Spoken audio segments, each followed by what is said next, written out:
The reason I named this video How to Turn Off Your Emotions is because the desire for you to not have emotions is a manifestation of you wanting to resist your bad emotions. There is no such thing as turning off your emotions because our entire human experience is emotion. We experience reality through emotion. We interpret our reality. There's no way to detach ourselves from our own interpretation of the world, except to, die, but that's gonna happen anyways. Regardless, the reason you clicked on this video is because your emotions have gotten you in an unsatisfactory position at some point in your life. When you really think about it, children express emotion exactly how they feel it. It is literally just a pure expression of energy. But as we grow older, we are conditioned into social norms, and those social norms are obviously good. I'm not going to scream in the middle of a store because I can't have a candy bar. But certain people are more prone to having their emotions sabotage them. And before we get into this video, you must identify what that emotion is for you, whether that's anger, whether that's sadness, because this video is very generalized. I'm talking about all different types of emotions, how to control your emotions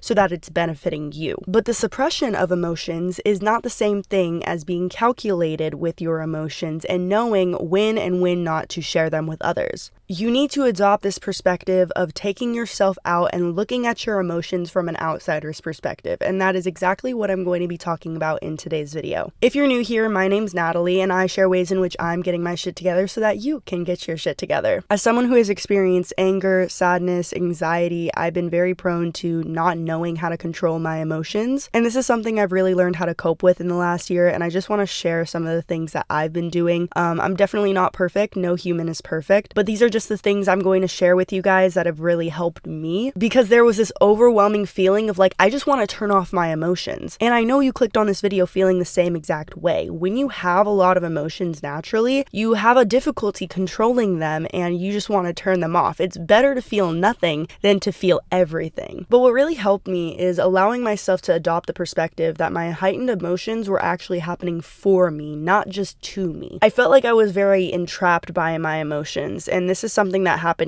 throughout high school and a lot of my early young life. I was so anxious. I did not join anything in high school because I had such bad anxiety. And then when the pandemic happened, it almost made me go into my shell more, and I was just so isolated. And through this isolation, I had so much time to just look at my emotions. And oftentimes I felt really, really trapped in them. And I know a lot of you guys can relate to that. And it's hard to really detach yourself from that emotion when you feel like it's almost attacking your entire body. That's genuinely how it feels. So first, I want to validate that for you. That experience is real and valid, and I understand why you'd want to just turn off your emotions. But these emotions are not happening to you, they're happening for you. You are not your thoughts. Okay, that is the perspective that completely changed my idea of the world. And that might be very, very scary to think about, because it's what do you mean? I'm not my thoughts. People experience thoughts in many different ways, depending on your neurodivergence and many different other things. But nobody can answer the question of where thoughts come from. And yeah, there's monkey brain that tells us to go eat and go sleep and whatever. But I'm talking about the feelings of shame and guilt and all of these things that you repeat to yourself whenever you are in a heightened state of emotion. You need to start being aware in these states of emotion, because that is where the healing work starts. Everyone gives a very, very easy and simple explanation for how to gain confidence, or how to reality shift and manifest and whatever the case is. It genuinely starts in heightened states of emotion. It starts from de-escalating yourself. And I get it. It's scary as shit. So I'm going to share with you guys exactly how I do this. This is my process. This might not work for you. I highly suggest going into DBT, which is dialectical behavioral therapy. I seriously suggest it to anyone, even if you don't have any mental illnesses or anxiety. It teaches you strategies in order to view your emotions from an outsider's point of view. And these are the things that I share with you guys on my channel because it's worked for me. I fucking get it.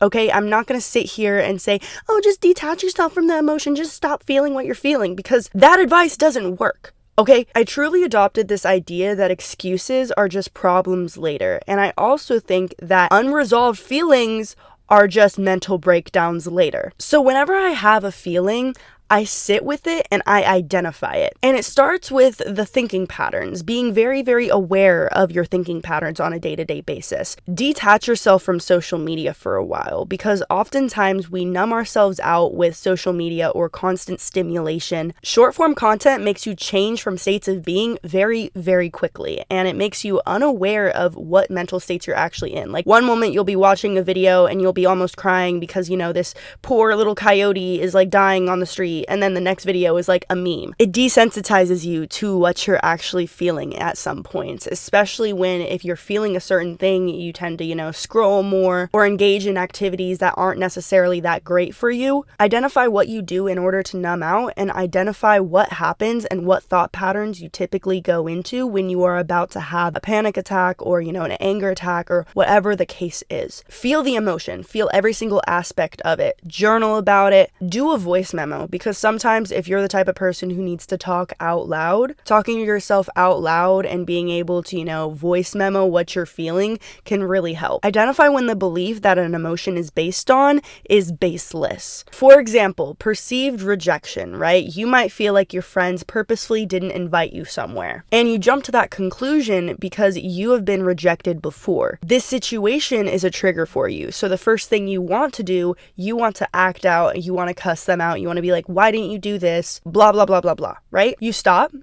You feel the emotion, you allow yourself to cry, you allow yourself to go through that process of kind of detangling your mind before you come to a conclusion. Insight comes with distance. The closer you are to the situation, the easier it'll be to misinterpret the details of the situation. You need to view this situation from an outsider's point of view, gain distance so that it's in sight, but not out of reach. Gain insight through distance. Do not act on your emotions. If you don't allow yourself to sit in your emotions and come to a conclusion on how you actually feel, you will allow your emotions to control everything you do, and you'll ruin relationships in the process. And there's a mindset shift that was absolutely necessary for me to adopt, but difficult for me to hear. If you cannot control your emotions, you are weak-minded. And that doesn't mean you can't take steps to gain emotional strength. Just as someone who is weak physically can go to the gym and gain muscle, you can learn how to sit in your emotions and gain emotional intelligence. But it is a conscious choice. You must get yourself to a point where not being emotionally aware is causing you so much suffering that you break free and you actually start working on yourself. Working on yourself is not optional. You cannot let your feelings get the best of you all of the time. And what's fascinating is people who often suppress their feelings get themselves in predicaments where they cannot control their emotions. There are so many people in this world who could not control their emotions and ended up in bad situations. When you cannot control your impulses, when you cannot control your emotions,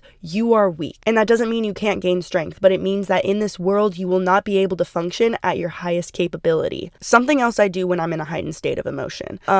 Sometimes I look in the mirror and I talk to myself through my emotional heightened state, because this allows me to see, like, this person in the mirror is experiencing what I'm experiencing. If this was my inner child, if this was someone in front of me, how would I comfort them? And I'm naturally good at comforting people, so this might be different for you if you don't know how to comfort people, but starting with yourself is the best way. And another thing, giving yourself a hug. I know it's so cheesy, but it's so important to, give yourself that love, like physically give yourself that love. And if it's something really difficult, reach out to other people. Don't be afraid to lean on others. I will say, be selective with who you share your emotions to, but that's a different video. But share your emotions with people you trust. And I think the best way to move through our emotions is to really validate that process for ourselves. Like, sometimes the way we feel it in one moment is not going to be the way we feel in the next, and that's perfectly okay. You just need to acknowledge it and pick your brain apart, because the times that I've had the most growth in my life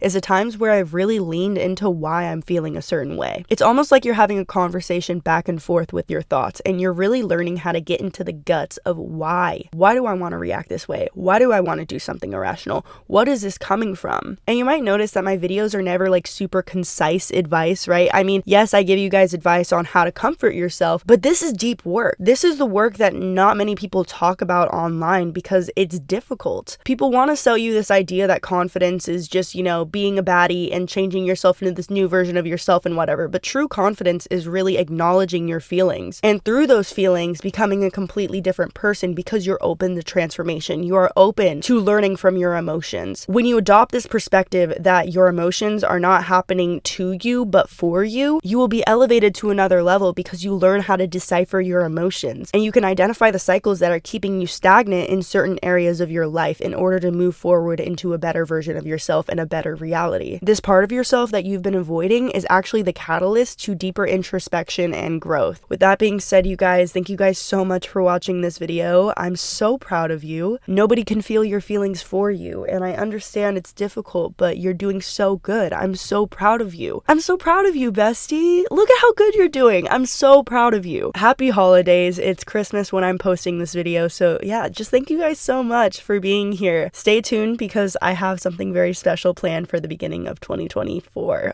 I was about to say 2023. It is gonna be 2024. Holy shit. Anyways, you guys, happy holidays. Thank you guys so much for watching. I love you. I'm so proud of you. Thank you so much for watching. Okay, bye.